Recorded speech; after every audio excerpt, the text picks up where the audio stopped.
194 IB, payment of rent by certain individual और HUF। Applicability and rate of TDS क्या है? Section 194 IB require any person, कोई भी person, सभी को बीच में ले लेते हैं, एनी पर्सन बीइंग इंडिविजुअल या HUF, इनको छोड़ के कौन से? अदर देन इंडिविजुअल और HUF जिनकी सेल, ग्रॉस रिसीट या टर्नओवर बिजनेस के केस में 1 करोड़ से ऊपर है और प्रोफेशन के केस में 50 लाख से ऊपर है, इनको छोड़ दो। इनको क्यों छोड़ा सर? इनको इसीलिए छोड़ा, अगर ये बंदे हैं ये तो ऊपर वाले सेक्शन में ही कवर हो जाएंगे 194 I में, समझे ना? तो जो बाकी रह गए थे छोटे छोटे इंडिविजुअल HUF, तो उनको इस सेक्शन में कवर कर लिया। समझा? यस सर, समझा। 194 IB क्या बोलता है? एनी पर्सन बीइंग इंडिविजुअल या HUF, बड़े बड़े इंडिविजुअल या HUF 194 I में कवर हो गए, छोटे छोटों को इधर बुला लिया, छोटे छोटे के इधर आबे IB, इधर आबे, क्या बोलते हैं? इधर आबे।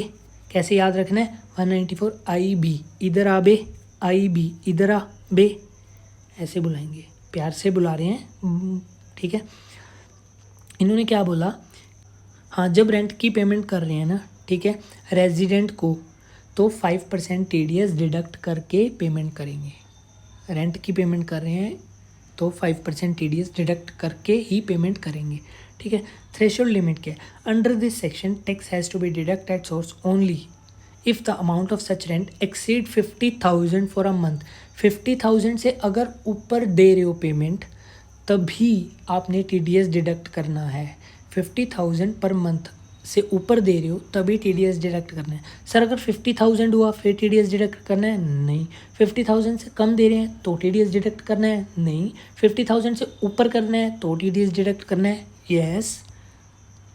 Time of deduction last month of the previous year और the last month of the tenancy. मैं आपको एग्जांपल देके समझाता हूँ। सपोज करो आपने अक्टूबर में एक PG लिया, ठीक है। आप पेमेंट तो करते जा रहे हो, अक्टूबर की पेमेंट की, नवंबर की, दिसंबर की, जैन की, फेब की, मार्च आ गया, तो मार्च में आप क्या करोगे? उसका TDS जो भी बनता है 5% के हिसाब से डिडक्ट करके उनको पेमेंट कर दोगे, ठीक है। ये नहीं हर मंथ आप TDS डिडक्ट कर रहे हो। आप क्या करोगे? TDS डिडक्ट करके मार्च में ना उनको पेमेंट कर दोगे, ठीक है। या फिर सपोज करो आपने फेब में ना PG छोड़ दिया, तो आप फेब में TDS की जो भी है रिक्वायरमेंट वो कंप्लीट करोगे, मतलब TDS डिडक्ट करोगे, फिर उनको पेमेंट करोगे, ठीक है। No requirement to obtain PAN, इसमें भी ऐसा ही है कि आपको, अब आप क्या कर रहे हो कि आपको कोई ज़रूरत नहीं है 10 नंबर लेने की, ठीक है। The provision of section 203A containing the requirement of obtaining TDS 10 number shall not apply to the person, ठीक है। रेंट का मतलब क्या है? By whatever name called under any lease, sublease, tenancy, any other arrangement और agreement for the use of land और building और both. Deduction not to exceed rent for the last month. बहुत अच्छी और बहुत प्यारी और बहुत आसान चीज़ बताई है इन्होंने। Where the tax is required to be deduct at the provision of section 206AA, such deduction shall not exceed the amount of rent payable for the last month of the previous year और the last month of the tenancy. इन्होंने बोला जो deduction amount होगी वो last month के rent से, जो deduction amount है वो लास्ट मंथ के रेंट से ज़्यादा नहीं होनी चाहिए। सपोज़ करो TDS डिडक्ट कर रहे हो, TDS की अमाउंट निकली 75,000 और पर मंथ का जो रेंट है वो है 60,000। क्या बोला? TDS जो डिडक्ट किया वो निकला 75,000, जो रेंट की अमाउंट है, जो आपने रेंट देना है लास्ट मंथ में, वो है 60,000। तो इन्होंने बोला कि TDS की अमाउंट रेंट की अमाउंट से ज़्यादा नहीं हो सकती, मतलब TDS कितना होगा? 60,000 तक ही होगा, समझे? ऐसा। एज द केस में be providing for deduction of tax at source as a higher rate is discussed as a length rate ओ इन दिस चैप्टर। समझ गए? इसकी इलस्ट्रेशन करनी है, ये कर लेते हैं।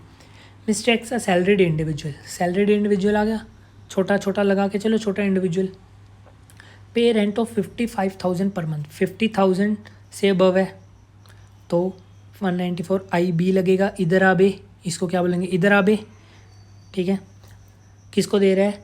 वाई को। फ्रॉम जून, जून से दे रहा है। Is he required to deduct tax at source? बिल्कुल sir. If so when he is required to deduct tax? हमको पता है जब मार्च मंथ आएगा तब करेगा, या फिर अगर इससे पहले छोड़ेगा तब करेगा। Also the compute of amount of TDS ये निकाल देंगे। Would your answer change if mister X vacate the premises 31 दिसंबर, तो दिसंबर के मंथ में करेंगे, हमने सब पढ़ रखा है ऊपर। Also what would your answer if mister Y does not provide the span his PAN to mister X, ये हम पढ़ लेंगे। सर आपको नहीं पता, अरे पढ़ने तो दो।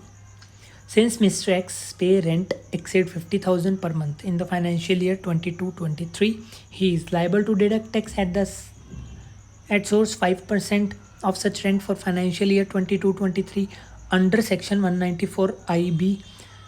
तो देखो जून से है ना, अप्रैल और मई निकाल दो, 2 मंथ चले गए, तो कितने मंथ रह गए? 10 मंथ, मार्च तक। 55 इंटू 10 इंटू 5% कितना हो गया? अरे यहाँ पे अमाउंट नहीं, हाँ 27,500 कितनी अमाउंट होगी? ये TDS की अमाउंट होगी, ये डिडक्ट करेगा लास्ट मंथ में। If mister X vacate premises in December 22 then tax कितना बनेगा? 19,250 रुपीज़। ये कैसे बना? जून जुलाई अगस्त सितंबर अक्टूबर नवंबर दिसंबर, 7 मंथ, 55,000 इंटू 7 इंटू 5% कितना हो गया? 19,250 रुपीज़। वो डिडक्ट कब करेगा? Rent payable for December 22। In case mister Y does not provide his pan, तो TDS का रेट 5% की बजाय कितना होगा? 20%। TDS आप 20% डिडक्ट करोगे। 55,000 क्या था? पर मंथ रेंट था। आगे पढ़ते हैं, देखो इन केस 1 अबव, अगर वो क्या नहीं देता, अपना पैन नहीं देता, दिस अमाउंट वुड बी 1,10,000, मतलब 55,000 into 10 months into 20%, but the same has to be restricted to 55,000 being the rent for March 23। कितना हो गया? 55,000। अब आपको समझ आया, उन्होंने बोला था कि जो लास्ट मंथ का रेंट होगा ना, है ना, उससे ज़्यादा TDS नहीं हो सकता। अब TDS की अमाउंट कितनी है? 1,10,000, और यहाँ पे लास्ट मंथ का रेंट कितना है? 55,000, तो 55,000 ही TDS बनेगा। समझे? इन केस 2 ये अमाउंट कितनी होगी? 7 मंथ था ना, 55 इंटू 7 इंटू 25%, 20% कितना हो गया? 77,000, बट द सेम रिस्ट्रिक्ट कितना होगा? लास्ट मंथ, दिसंबर का लास्ट मंथ का जो दिसंबर था उसकी कितना रेंट था? 55,000, और यहाँ पे TDS कितना है? 77,000। तो कितना बनेगा? 55,000 तक लिमिट लगा दी है इन्होंने। समझे? अब ऐसा सेम क्वेश्चन आपको एग्ज़ाम में देखने को मिल सकता है 4 मार्क्स का, और ये 4 मार्क्स फ्री के हैं। समझे? अगर आपको मेरी वीडियो अच्छी लगी हो तो आप प्लीज़ चैनल को सब्सक्राइब और मेरी वीडियोस को लाइक कीजिए। धन्यवाद।